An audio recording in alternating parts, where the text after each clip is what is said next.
to News from the Sound, a weekly cooperative effort between BCTV and the Sound Newspaper. I'm Nicole Ball, and here are your highlights from the Sound's July 8th issue.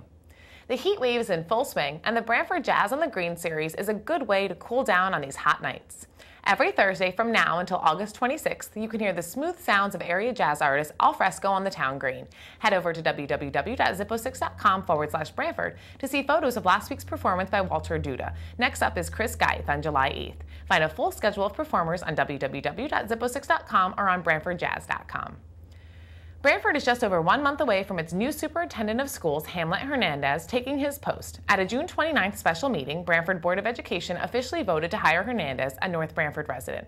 Hernandez has most recently served as a Hamden Assistant Superintendent of Schools. His experience also includes serving as a school principal at Hamden's Alice Peck and Ridge Hill Schools, and before that as a bilingual mathematics teacher at Hamden Middle School and Ridge Hill School. You can find more details about the new super in the Sound and online at www.zippo6.com/Brantford. Person of the Week, Butch Cote, is a consummate behind-the-scenes guy who joined Brantford Parks and Recreation staff in 1988. Through the years, Butch has contributed to numerous town and volunteer efforts, including but not limited to being a past member and captain of Brantford Hook and Ladder Company No. 1.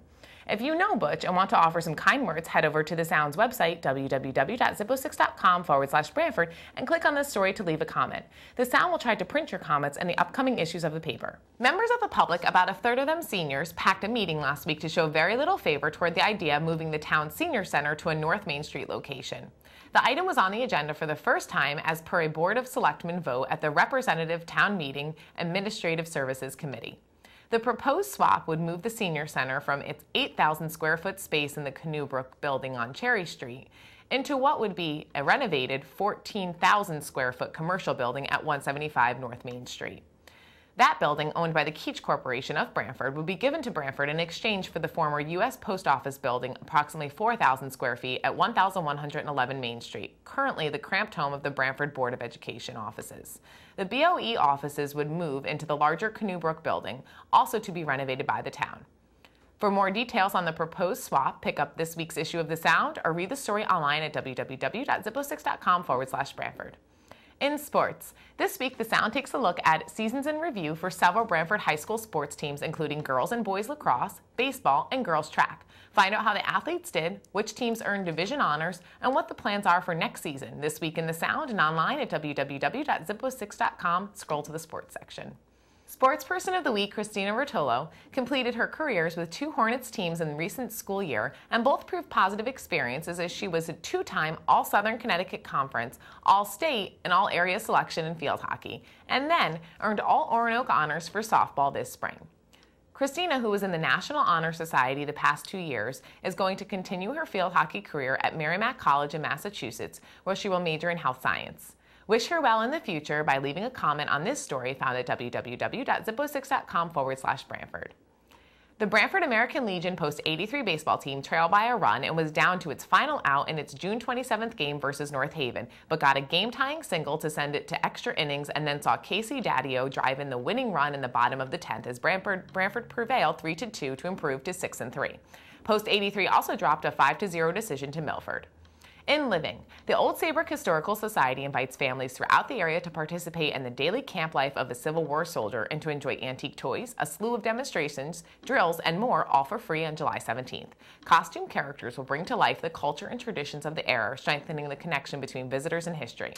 Linda Kinsella of the Old Saybrook Historical Society says the town's marking of its 375th anniversary this summer has highlighted the importance of the history in general, inspiring the society to enlist the 14th Connecticut Volunteer Infantry Incorporated to the grounds of the General William Hart House for a period encampment and reenactment.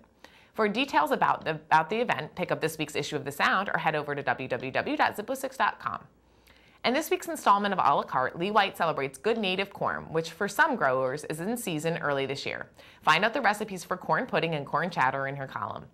And living editor Meredith Crawford reviews Joan Rivers' documentary, A Piece of Work. She found the film to be a success, not because the documentarians Ricky Stern and Ann Sundberg spun the tale of Rivers, a manic, self-effacing comedian, but rather because they allowed Rivers herself to tell the story. Describing the movie as a larger-than-life tale about a woman who is larger than life, Crawford gives the movie her must-see kudos. Of course, you can always decide for yourself. Email Crawford at living@shorepublishing.com with your 10-word movie review. She'll try to print your quick review in an upcoming issue of the paper. And this week on the web, The Sound at www.zippo6.com is looking for your travel photos. I've added a gallery to our website about my recent vacation out west. My husband and I ventured to see the desert and try our hands at mining for opals. In just a week, we traveled nearly 2,000 miles and crossed 12 states. We hope that through perusing our photos, you'll learn as much about the West as we did. And we want to learn about the things you see on your travels. If you have some travel pictures to share with the community, add them to Brantford's homepage on www.zippo6.com. Summer is all about grilling, and the Sound managing editor Brian Boyd thinks he's got the formula to make the perfect burger. He's so confident about it, he's posted a step-by-step video. Visit the Sound's website, www.zippo6.com, to see him prep an apple and hickory smoked fresh chopped chuck patty. But maybe you like yours the old-fashioned way, just ketchup in a bun. Or maybe you deck out your burger with rarities like garden salsa, fried eggs, or avocados. Post your recipes, photos, or if you're really up to the challenge, a video documenting your masterwork in the blog section of zippo6.com.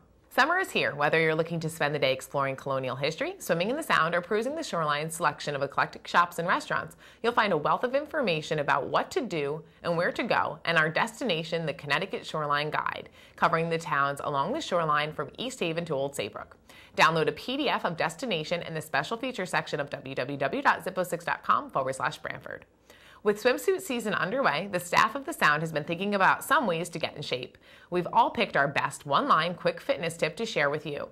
Add yours to the mix in the comment section of our story on www.zippo6.com/Brantford. Just click on the fitness button to add your comment. Be sure to join us next week when we sit down with Captain Jeffrey Morgan of the Brantford Police Department. Morgan just earned his new title, and he'll explain what it means to be captain, and also share some good news about other department members who are recently recognized for their work. That's it from News from the Sound this week. We'll see you next week.